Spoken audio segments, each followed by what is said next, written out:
सांगणार की मराठी भाषेला 7व्या क्रमांकाच्या ते नंतर वाचलं मी. ऍक्च्युली मला माहिती नाही की 7व्या क्रमांकावर आयडिया नव्हता मागच्या आर्ग्युमेंट जे काय मला दिलेलं आहे कॉल सेंटरवर ते मी तुम्हाला रेकॉर्डिंग शेअर करेल.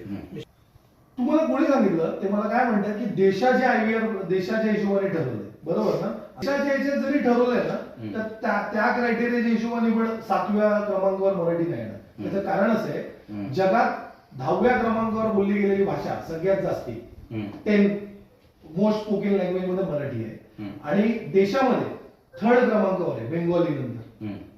कारण मग जर तुम्हाला त्या सिक्वेन्सनी जायचं आहे की सगळ्यात जास्ती कुठली भाषा बोलली जाते, म्हणजे आपण जॉग्राफिकल आणि जे काय स्टॅटिस्टिक्स आहेत त्याच्या हिशोबाने कुठल्या स्टॅटिस्टिक्सच्या हिशोबाने तुम्हाला हे तुम्हाला म्हणजे आता तुम्ही आहात म्हणून तुम्हाला असा शब्द येतोय की कुठून तुम्हाला गृहीतक झालं की 7व्या क्रमांकावर मराठी म्हणून तुम्ही काय काय घेतलंय पुढे? गुजराती, पंजाबी, काही लँग्वेज पुढे असणार, तामिळ, मल्याळम, कन्नड कुठून हे 6 आमच्या पुढे आहे?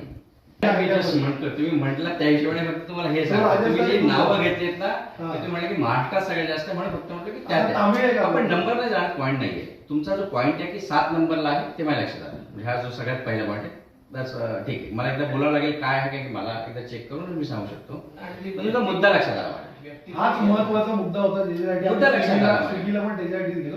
ते बाकीचे मुद्दे तर तुमचे व्यवहारिक मुद्दे ते तुम्ही बघवा कसं बोलून गेली काय करणार ते तुम्ही बघा. ठीक आहे, हा जो विषय हा महत्वाचा आहे कुठच्याही परिस्थितीत.